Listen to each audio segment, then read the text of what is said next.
Political crime thriller.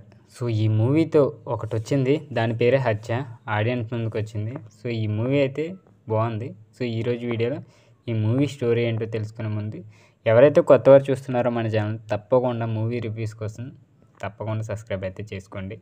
So, ఇక కథ ఏంటంటే, రాష్ట్ర ముఖ్యమంత్రిగా కిరణ్ రెడ్డి బాధ్యతలు చేపట్టిన కొద్ది రోజులకే అతడి చిన్నాన్న జేసీ ధర్మేందర్ రెడ్డి చనిపోతాడు. అతడిది మర్డర్ అని తెలుస్తుంది. సో, ధర్మేందర్ రెడ్డి మర్డర్ కేసుని అయితే సాల్వ్ చేసే బాధ్యతను ఐపీఎస్ ఆఫీసర్ సుధా చేపడుతుంది.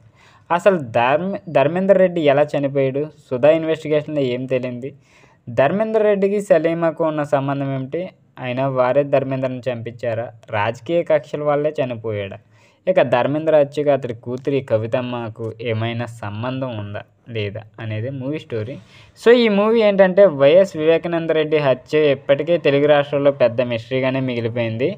సో, 2019 ఎన్నికలకు నెల రోజులు తన ఇంట్లోనే దారుణ హత్యకు అయితే గురయ్యాడు. ఇక వివేకానంద రెడ్డి మర్డర్ నేపథ్యంలో హత్య మూవీని అయితే డైరెక్టర్ శ్రీ విద్యాభావస్ అయితే తెరకెక్కించారు. సో, హత్య మూవీ పూర్తిగా ఫిక్షనల్ అని డైరెక్టర్ అయితే చెప్పారు. కానీ ఇది వివేకానంద రెడ్డి మర్డర్ ఆధారంగా తెరకెక్కించిన సినిమాని రాజకీయాల పట్ల జీరో నాలెడ్జ్ ఉన్న వారికి కూడా ఈజీగా తెలిసిపోతుంది. సో, సినిమాలోని పాత్రల పేర్లను బట్టి రియల్ వ్యక్తులు ఎవరన్నది అర్థమైపోద్ది. ఇక క్యారెక్టర్లో రియల్ వ్యక్తులచే ఆడియన్స్ని ఊహించుకునేలా బాడీ లాంగ్వేజ్, డైలాగ్ డెలివరీ విషయంలో కూడా డైరెక్టర్ చాలా జాగ్రత్తలు తీసుకున్నారు.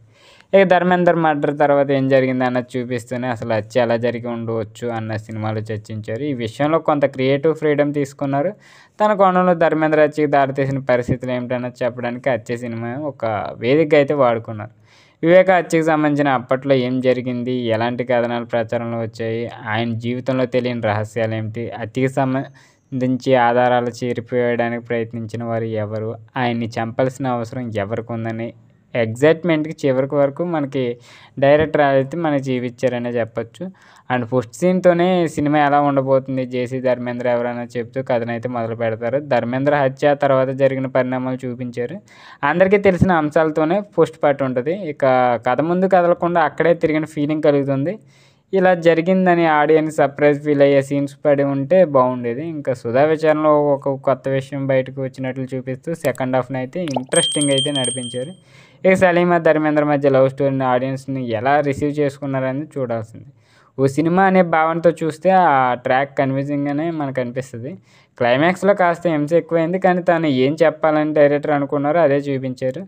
సో, క్లైమాక్స్ విషయంలో కొంతమందికి నచ్చడం, మరికొందరు ఇది అబద్ధమని కొట్టుపడేసే అవకాశం ఉంది. ఇక తెలిసిన కథ కావడం హత్య సినిమాకు ప్లస్తో పాటు మైనస్గా మారింది. ఇన్వెస్టిగేషన్ సీన్స్ నత్తనాటకం సాగిన ఫీలింగ్ కలుగుతుంది. ఇక హత్య మూవీలో యాక్టింగ్ పరంగా ఐపీఎస్ ఆఫీసర్ సుధా క్యారెక్టర్ ధన్య బాలకృష్ణకు ఎక్కువ మార్కులు పడతాయి. ఇప్పటివరకు పక్కింటి అమ్మాయి తరహా బబ్లీ క్యారెక్టర్ చేసిన ధన్య పోలీస్ క్యారెక్టర్లో చక్కటి వేరియేషన్ చూపించింది.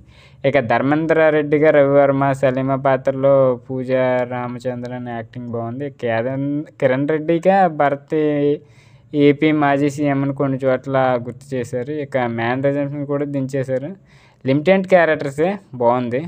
ఇక ప్రొడక్షన్ వాల్యూస్ బాగున్నాయి. బడ్జెట్తో తీసిన సినిమా కాబట్టి. సో, బీజిఎంతో కూడా బాగా టెన్షన్ బిల్డ్ చేశారనే చెప్పొచ్చు. సో, పొలిటికల్ క్రైమ్ థ్రిల్లర్ తెరకెక్కిన మూవీ ఇది. ఓ పొలిటికల్ పార్టీకి ఫేవర్గా ఈ సినిమా తీసినట్లు అనిపిస్తుంది అంతే.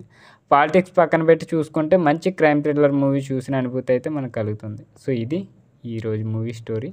సో, వీడియో నచ్చినట్లయితే తప్పకుండా లైక్ చేయండి. ఇలాంటి మూవీ రివ్యూస్ కోసం మన ఛానల్ తప్పకుండా సబ్స్క్రైబ్ అయితే చేసుకోండి.